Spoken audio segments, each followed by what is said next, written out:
આણંદના પેટલાદ શહેરમાં વરસાદ બંધ થતા છતાં લોકોની મુશ્કેલી બંધ થવાનું નામ નથી લેતી।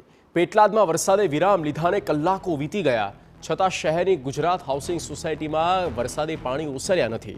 ગુજરાત હાઉસિંગ સોસાયટીના અનેક મકાનમાં વરસાદી પાણી ફરી વળતા લોકોની ઘર વખરીને મોટા પાયે નુકસાન થયું છે।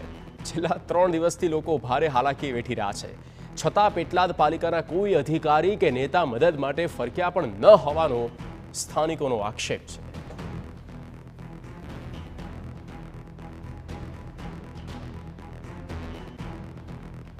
પેટલાદ શહેરમાં પડેલા ભારે વરસાદને કારણે શહેરના વિવિધ વિસ્તારોમાં પાણી ફરી વળ્યા છે, જેના કારણે જે નાગરિકો છે તે હાલાકીનો સામનો કરી રહ્યા છે। અત્યારે હાઉસિંગ બોર્ડ વિસ્તારની અંદર છું। પેટલાદ શહેરના સ્થાનિક નાગરિકો આપણી સાથે જોડાયા છે, આપણે તેમની સાથે વાત કરીશું। શું નામ છે બેન તમારું? અલકાબેન હર્ષદભાઈ સોમપુરા। આ પાણી જે ભરાઈ ગયા છે, કેટલી મુશ્કેલી પડી રહી છે? બહુ જ મુશ્કેલી પડી રહી છે। 5 દિવસથી વરસાદ આવે છે સતત, એમાં 3 દિવસથી ફૂલ વરસાદ છે અને 3 દિવસથી અમારા ઘરમાં પાણી છે। કોઈ કરતા કોઈ જોવા નથી આવ્યું, કશું જ નહીં। ફોન કરીને થાકી ગયા પણ એક ડંકી હરખી મૂકી નથી કે પાણી ખેંચાવી। અમે પાણીમાં કેવી રીતથી જીવી છીએ, લોકો કોઈ જોવા આવ્યા નથી। કયા પ્રકારની મુશ્કેલી પડી રહી છે? અત્યારે રહેવામાં તકલીફ પડી રહી છે।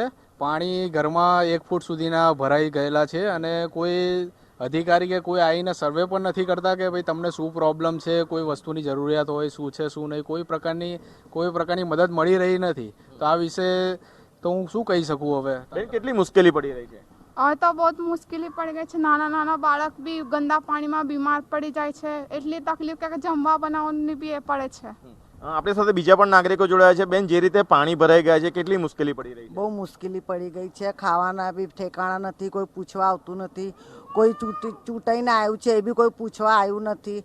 અમારા ઘરમાં કેટલી તકલીફ, નયા ધોયા વગરના, ખાવા પીવા વગરના બધા બેસી રહ્યા છે।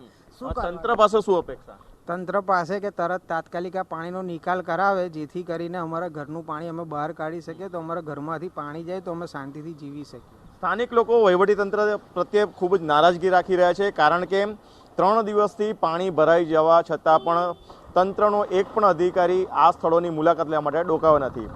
કેમેરા પર્સન મનીષ ત્રિવેદી સાથે ધર્મેન્દ્ર કપાસી,